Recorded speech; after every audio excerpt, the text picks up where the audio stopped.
بہادر ہے اور پاکستان کے لوگ کیا کہتے ہیں. اگر تم میں ہمت ہے تو. لیکن جو دشمن کہتے ہیں اگر اللہ آپ کو دشمن بھی دے تو کوئی ظرف والا ہو. بدقسمتی یہ ہے کہ عمران احمد خان نیازی کو جو دشمن ملے ہیں. دشمن کون ہے؟ پورو پردھان منتری میاں شریف نواز، پورو پردھان منتری میاں شہباز، راج کماری مریم نواز، اور اس سے بھی اوپر اس کو دشمن بھی کیا ملے ہیں؟ چڈی والی سرکار خواجہ آصف، مچھ والی سرکار رانا ثناء اللہ. اب ان دشمنوں کے ساتھ اس کا مقابلہ ہے. پاکستان کا کانسٹیٹیوشن عمران خان کو قید کرنے کے لیے کانسٹیٹیوشن تبدیل کر دیا ہے، صرف کسی طرح یہ باہر نہ آ جائے. 250 مقدمے، تمام قوانین ایسے نئے قانون بناؤ. کسی بھی طرح عمران خان اگر نماز پڑھے تو یہ جرم ہے. عمران خان وضو کرے تو اس نے پانی چوری کا لیا ہے، وضو کرنا جرم. عمران خان کتاب پڑھے تو وہ کتاب کے حوالے سے بھی بھائی تحقیق کرو، یہ جس بک سٹال سے کتاب گئی ہے وہاں بھی چوری، اس نے چوری، تو وہ بھی چوری کا الزام لگائیں گے. مطلب یہ کہ میں آپ سے گفتگو کر رہا ہوں، میرا نام ہے طارق خان. تو طارق خان کا مطلب ہی یہ ہے کہ میں تو کشتیاں جلا کے میں نے آپ نے انٹرو تھوڑا مختلف کیا ہے، تو آئندہ انشاءاللہ میں یہی انٹرو رہے گا. مجھے اچھا لگا. طارق کی فطرت ہے، گو کہ میں وہ طارق نہیں ہوں، میں تو بڑا حقیر آدمی ہوں، میں تو اس پاکستان کا ادنا سا ایک طارق خان ہوں. اب میں اپنے آپ کو طارق بن زیاد سے تو اپنا کمپیریزن نہیں کر سکتا، لیکن اس کے نام کا کچھ تو لحاظ مجھے رکھنا چاہیے. اب میرا نام اگر طارق خان میرے باپ نے رکھا ہے تو مجھے کچھ کشتیاں جلانی چاہیے، لہٰذا میں کشتیاں جلا کر بات کرتا ہوں. میں کھل کے آپ کی خدمت میں یہ جو باتیں میں کر رہا ہوں عمران خان کے حوالے سے یا اس کے دشمنوں کے حوالے سے، پاکستان میں مجھے نہیں لگتا کہ کوئی یوٹیوبر اتنی ہمت رکھتا ہو اس نظام میں ایسی باتیں کر سکے. تو آئندہ بھی انشاءاللہ اسی طرح کی باتیں آپ کو ملیں گی، بلکہ سچ ملے گا. تو آپ سے میری گزارش ہوگی کہ ابھی تک اگر چینل سبسکرائب نہیں کیا تو ضرور چینل کو سبسکرائب بھی کر دیں، لائک بھی کر دیں اور شیئر بھی کر دیں. اب ہم اپنے دوسری خبر پہ آتے ہیں. عمران خان کے حوالے سے یہ بات یہاں ختم کرتے ہیں. انشاءاللہ اس بات کو ذہن میں رکھیں، ہر سیاہ رات کے بعد روشنی کی کرنیں پھوٹتی ہیں، رات کے بعد سویرا ہوتا ہے، مشکل کے بعد آسانی ہوتی ہے. ان مع العسر یسرا فان مع العسر یسرا.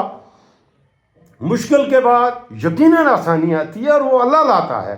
لہذا پیوستہ رے شجر سے امید بہار رکھ، نہ امید نہ ہو. میں پاکستان کے نوجوانوں کو کہتا ہوں آپ نہ امید نہ ہوں، البتہ عملی طور پر جب کپتان کی کال ہو، کپتان کے لیے آواز ہو، نکل جایا کریں. کال آئی ہوئی ہے تو آپ نے نکلنا ہے، یہ بات ذہن میں رکھیے گا. اب ہم آتے ہیں مکہ میں، بڑا مقدس، اسلامی دنیا کی سب سے مقدس جگہ ہے، اور اس مقدس سرزمین پر پاکستان، سعودی عرب اور ترکی نے ایک دفاعی معاہدہ کیا ہے. اس دفاعی معاہدے پر میں نے گزشتہ 2-3 ولاگز میں عرض کیا کہ یہ دفاعی معاہدہ جو ہوا ہے، اس سے پہلے اس طرح کے معاہدے ہوئے ہیں. یہ تو 3 ملک ہیں. OIC میں تو تمام عالم اسلام تھا، لیکن اس کے بعد جو رول بنا اس کی افادیت کیا رہی OIC کی وجہ سے، تو وہاں آ کر مایوسی بھی ہوتی ہے. اسی طرح سے آج پاکستان، سعودی عرب اور ترکی کے درمیان جو دفاعی معاہدہ ہوا ہے، اسی طرح کا ایک معاہدہ پاکستان، ایران اور ترکی کے درمیان ہوا تھا. اس کا نام تھا RCD، regional cooperation for development. تو اس ریجنل کوآپریشن فار ڈیولپمنٹ میں کیا ڈیولپمنٹس ہوئیں اور کیا ہوا، بلکہ جب ہم پڑھا کرتے تھے، میں کلاس 9th اور 10th میں پڑھتا تھا، تو RCD نام کا باقاعدہ ہمارے نصاب میں 9th کی انگلش کی کتاب میں RCD پر ایک مضمون تھا، اور اس میں اس کے اغراض و مقاصد لکھے گئے تھے. تو بڑے اچھے اغراض و مقاصد تھے. آج RCD کا نام و نشان نہیں، اور جن مقاصد کے لیے وہ RCD بنی تھی وہ بھی نہیں ہوئے. اسی طرح سے سارک ہے، دنیا میں مختلف تنظیمیں ہیں، چیزیں ہیں. لیکن ایک بات یاد رکھیے گا، یہاں پر یہ معاہدہ ہوا ہے، اس کی پہلی شکل جو یہاں سے شروع ہوتا ہے کہ کسی ایک پر حملہ، سب پر حملہ تصور ہوگا. میرے خیال میں ایسا ہوتا نہیں ہے، ایسا ہوتا نہیں ہے. حملہ جس پر ہوتا ہے اس پر ہی ہوتا ہے. اگر فرض کریں اس معاہدے میں کو ایران کس نظر سے دیکھ رہا ہے، اور دنیا بھی تقریباً یہی سوچ رہی ہے کہ یہ ایران کے خلاف یہ ہے، باقی تو ایسا مسئلہ ہے ہی نہیں ہے۔ سعودی عرب کو اس طرح کا معاہدہ، کون ہے جو سعودی عرب پر حملہ کرے گا؟ کون ہے جو پاکستان پر حملہ کرے گا؟ کون ہے جو ترکی پر حملہ کرے گا؟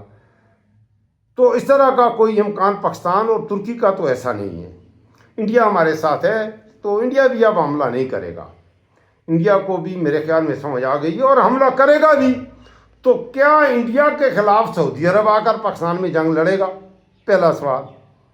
پاکستان تو یہ کر دیں گے، یہ جو یمن میں حالات بن رہے ہیں، نجران پر انہوں نے جو حملے کیے ہیں، اصل کہانی یہ ہے۔ اب انڈیا اور سعودی عرب کے تعلقات کیا ہیں؟ پاکستان سے زیادہ انڈیا کے مضبوط تعلقات ہیں انڈیا کے ساتھ، پاکستان سے بلکہ تھوڑے سے مضبوط نہیں ہیں۔ پاکستان کو بھی کچھ نہ کچھ، ہمارا وزیر اعظم جب بھیک مانگنے جاتا ہے کشکول میں، وہ کچھ ڈال تو دیتے ہیں۔ اس حوالے سے ذرا انڈیا کا ایک تجزیہ میں آپ کی خدمت میں رکھتا ہوں۔ انڈیا والے کیا کہہ رہے ہیں؟ 3 ممالک کے مابین ہونے والے معاہدے کی پیش رفت کو ہم قریب سے، انڈیا کہہ رہا ہے، دیکھ رہے ہیں، اور ہم اس پر آپ کو آگاہ بھی رکھیں گے۔ انڈیا کا اسپوک پرسن کہہ رہا ہے اپنے عوام کو۔ یہ انڈیا کی وزارت خارجہ کا وہ ابتدائی رد عمل ہے جو پاکستان، سعودی عرب اور ترکی کے مابین جمعے کو مشترکہ دفاعی معاہدے کے حوالے سے سامنے آیا ہے۔ جمعے کو ہفتہ وار بریفنگ کے دوران انڈین وزارت خارجہ کے ترجمان رندھیر جیسوال جب اس سوال کا جواب دے رہے تھے تو پاکستان، سعودی عرب اور ترکی کے رہنما مکہ میں موجود تھے۔ اس معاہدے کے تحت ان تینوں ممالک میں سے کسی ایک ملک پر مسلح حملہ، سب پر حملہ تصور کیا جائے گا۔ معذرت کروں گا۔ اس معاہدے کے جہاں مشرق وسطیٰ کی سیاست پر پڑنے والے اس اثرات پر پوری دنیا میں بات چیت ہو رہی ہے، وہیں پاکستان کے ہمسایہ ملک انڈیا میں بھی اس معاملے پر زبردست بات ہو رہی ہے۔ اب ذرا آتے ہیں،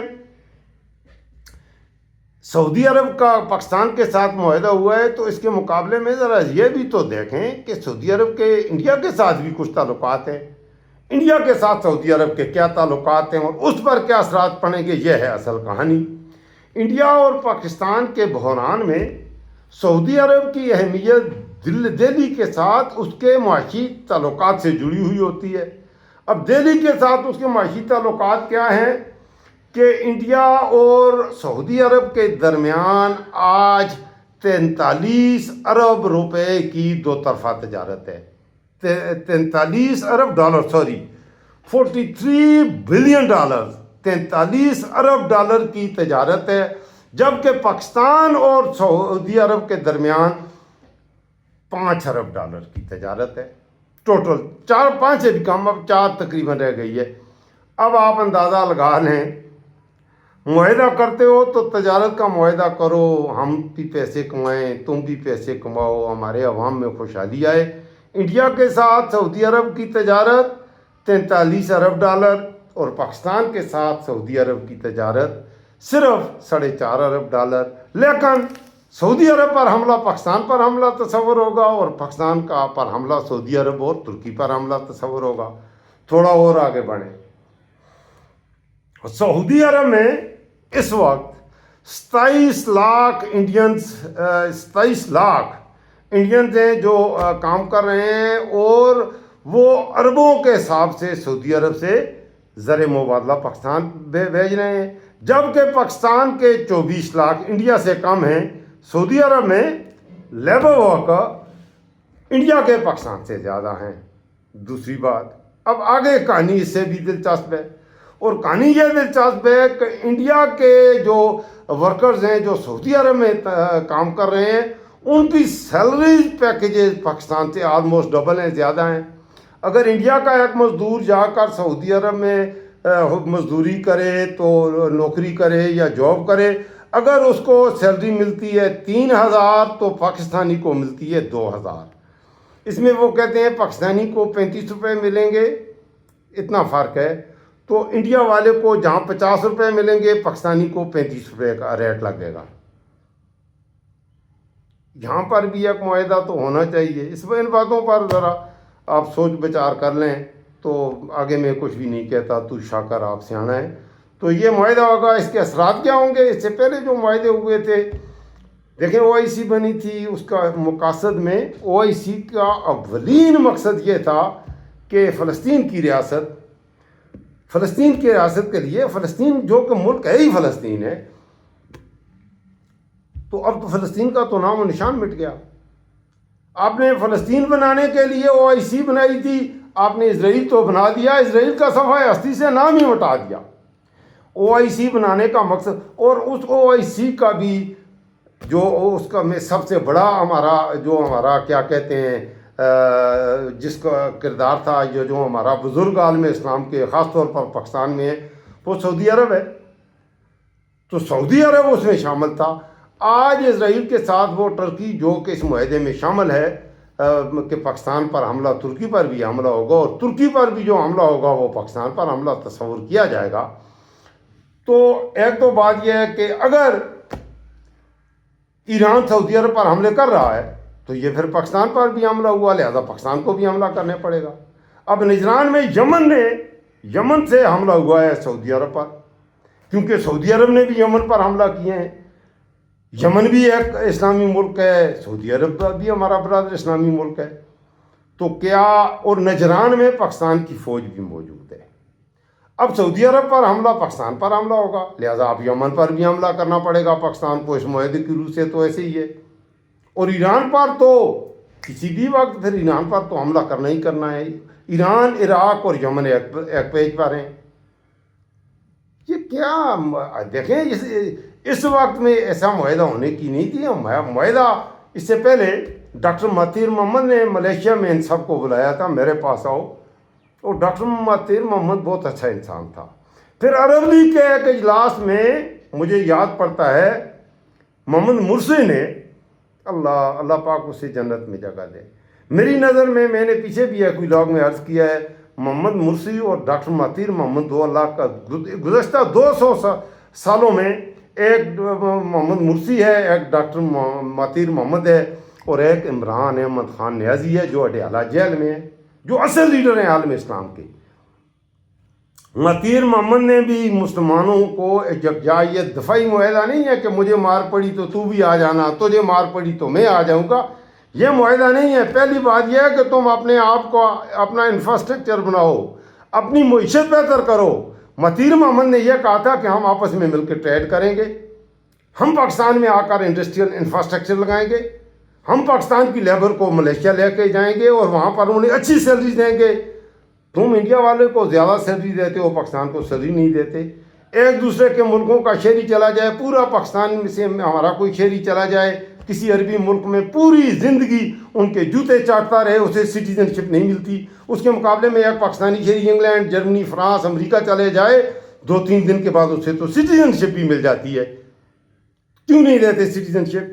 اسی طرح سے اگر کوئی پاکستانی جائے، وہ سعودی عرب کی کسی لڑکی سے شادی کرے یا کسی عرب ملک کو، اس لڑکی کو بھی نکال دیں گے ملک سے۔ جبکہ ہمارا آدمی کسی جرمنی کی لڑکی سے، کینیڈا کی، ہمارا نوجوان جاتے ہیں وہاں جا کر شادی کر لیتے ہیں، انگلینڈ کی لڑکی سے، امریکہ کی، اس لڑکی کی وجہ سے اسے سٹیزن شپ ملتی ہے۔ ہمیں اپنے رویوں پر غور کرنے کی ضرورت ہے۔ اب ذرا آتے ہیں انڈیا کے حوالے سے بات کریں۔ انڈیا کے ساتھ جب جنگ سے پہلے عمران خان کا دور حکومت تھا تو انڈیا کا یہی شہزادہ پاکستان آیا تھا۔ پاکستان میں آیا تو پاکستان کو اس نے کہا کہ ہم تمہیں کیا کہتے ہیں، عمران خان نے اس سے یہ تقاضا بھی رکھا تھا، ہمارے 3000 قیدی بے گناہ جیلوں میں پڑے ہیں، مہربانی کر کے انہیں نکال دیں۔ نہیں نکالے گئے۔ یہی وجہ ہے، اختلاف یہ تھا کہ یہ ہم جو بھی کریں کرتے جائیں، یہ ہم سے درخواست بھی نہ کریں۔ پھر پاکستان کو 2 ارب کی جب مدد دی تو انڈیا جا کر، اب بھی ایم او یو سائن ہے، اسی عرب شہزادے نے انڈیا میں $100 ارب کی سرمایہ کاری کا معاہدہ کیا ہوا ہے کہ انڈیا میں آنے والے انکم 10 ایئرز انڈیا میں سعودی عرب $100 ارب کی سرمایہ کاری کرے گا۔ اب جس ملک میں وہ $100 ارب کی سرمایہ کاری کرے گا تو آیا انڈیا اور پاکستان کی جنگ ہوگی تو سعودی عرب اسے اپنی جنگ تصور کرے گا؟ یہ بڑے اوکھے سوال ہیں، ان پر آپ غور کیجئے گا۔ باقی میں آگے اس حوالے سے کچھ نہیں کہتا تھا. اب اس جنگ کے اگر اس معاہدے کے بعد ایران کے حوالے سے بات کرتے ہیں. ایران کے حوالے سے اس جنگ میں ترکی کے بھی رشیا کے ساتھ اچھے بھلے تعلقات ہیں, تگڑا ہی ٹریڈ ہے. اور ترکی کی ظاہر ہے, ترکی تو اکنامیکلی پاکستان سے تو بہت آگے کی سطح پہ ہے, دنیا کی ٹاپ اکانومیز میں آتا ہے.